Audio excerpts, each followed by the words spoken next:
Bismillahirrahmanirrahim. Assalamualaikum warahmatullahi wabarakatuh. Alhamdulillah wassalatu wassalamu ala Rasulillah wa ala alihi wa ashabihi wasallam. Amma ba'du.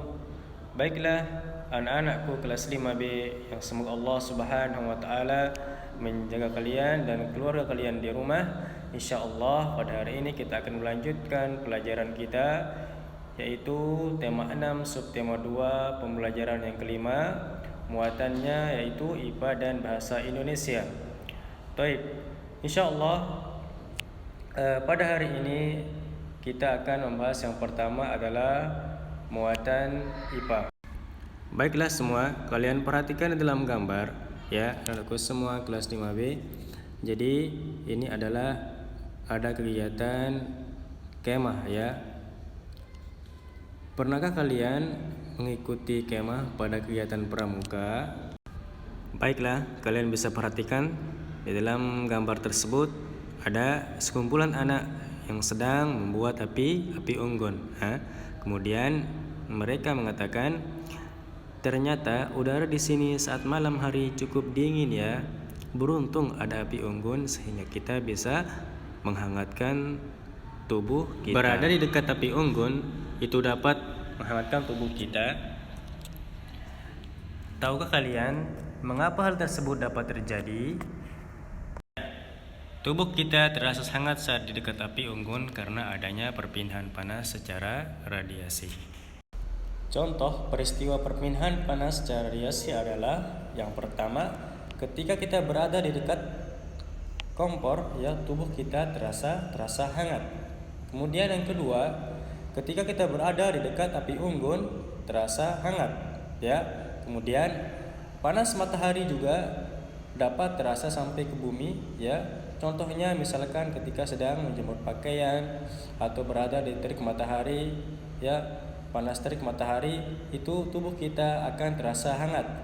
Kemudian contohnya juga ketika ada seorang yang dia menjemur ikan misalkan di bawah terik matahari, maka akan terasa hangat atau ikan tersebut akan kering. Nah, itulah dia beberapa contoh peristiwa perpindahan panas secara radiasi. Kemudian cara perpindahan panas. Ya, yang pertama kemarin kita sudah jelaskan ya, tapi dapat kita ulang kembali.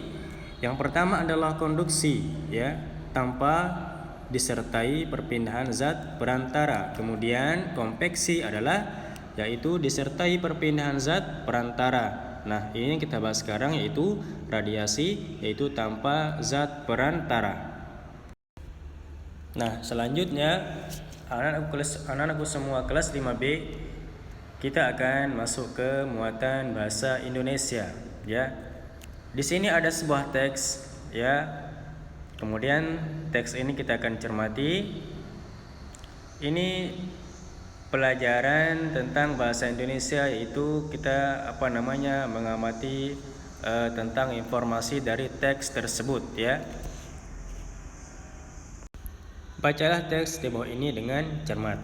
Nah, jadi yang harus kita kerjakan adalah yang pertama, yaitu kita harus menulis tentang tema dari teks tersebut, yaitu perpindahan panas secara radiasi.